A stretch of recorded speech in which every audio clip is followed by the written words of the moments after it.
Emosyonal na humarap sa pagdinig ng Senado si Nino Mulak. Kaugnay sa umunoy pang-aabuso sa kanyang anak na si Sandro. Ang dalawang inirereklamong sangkot sa insidente, ipinasapina na ng Senado at ng NBI. Saksi, si Mav Gonzalez.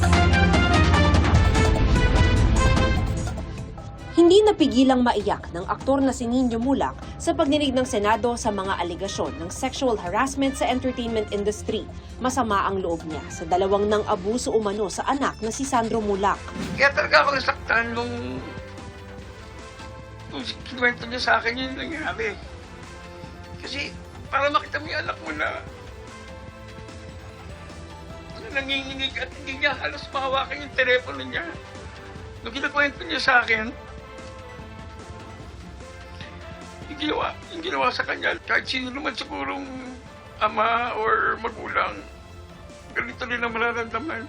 Naglabas din siya ng hinanakit sa dalawang inirereklamo ng kanyang anak na sina Jojo Nones at Richard Cruz. Ang masakit pa raw, si Nones, nakatrabaho niya sa ilang proyekto. Siya po yung head writer namin at sobrang galang ko sa kanya, sobrang respeto ko sa kanya. Kaya hindi ko talaga matanggap na nagawa niya sa anak ko. Yung isa naman, hindi ko naman siya kilala eh. Kailan ko na lang siya nakilala nung nangyari na yung insidente. Pero sobrang sama ko yung loob ko talaga kay Jojo Nones. Tapos ngayon, binabaliktad pa nila yung sitwasyon. Binabaliktad niya na Jojo at ni Richard yung nangyari sa mga comments nila. Kwento ni Nino, sa nakababatang kapatid unang nagkwento si Sandro. Makita niyo lang po yung anak ko talaga. Kung paano niya kinuwento sa akin. Tapos nalaman ko pa na bago niya kinuwento sa akin, kinuwento niya mula sa kapatid niya. Sabi sa akin niya noon, sinabihan daw siya ng kuya niya na ay bro, sana wag mangyari sa inyo nangyari sa akin. Sa kanya kasi una sinabi ni Sandro, yun nangyari. Kesa sa akin. Tumaas ang blood pressure ni Nino kaya sinuspindi ang pagdinig. Hindi dumalo sa pagdinig sina Cruz at Nones. Sa kanilang letter of regret, pinaliwanag nila na hindi sila makakasagot sa paksa ng pagdinig ukol sa policies ng media companies sa sexual harassment. Hindi naman daw kasi sila regular na empleyado at consultant lang daw sa network. Meron na rin daw kasong kriminal na inihain laban sa kanila si Sandro, akusasyong mariin naman nilang itinanggi.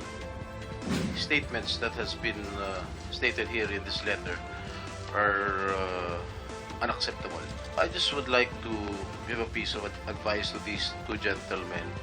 Huwag niyo i-preempt yung aming mga tanong. Pinasabpi na sila para dumalo sa susunod na pagdinig. Ipapasabpi na rin sana si Sandro na bigong makadalo pero walang iprinisintang medical certificate. Pero tinanggap ang paliwanag ng kanyang abogado at ng NBI. Sandro has just undergone something that has inflicted emotional and psychological trauma. So he is not in the mental and emotional state to be attending a hearing now. Mr. Sandro Mulak po ay still undergoing psychiatric evaluation po.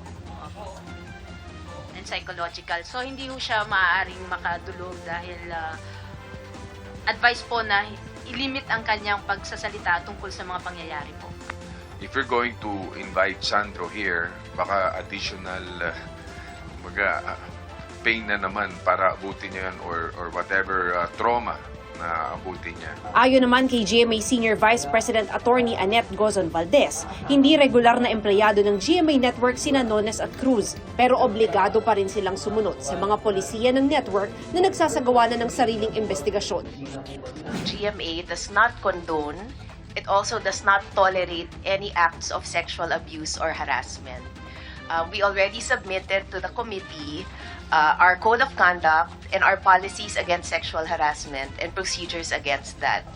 We immediately took jurisdiction over it as an admin case because we feel that there might be a sexual harassment case.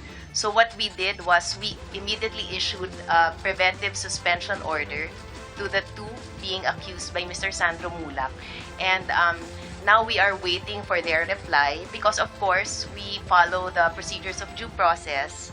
We will conduct a fair and thorough investigation Noong unang lumapit ang pamilya Mulak kay Attorney Gozon Valdez, humiling daw sila ng extreme confidentiality dahil sensitibo ang issue.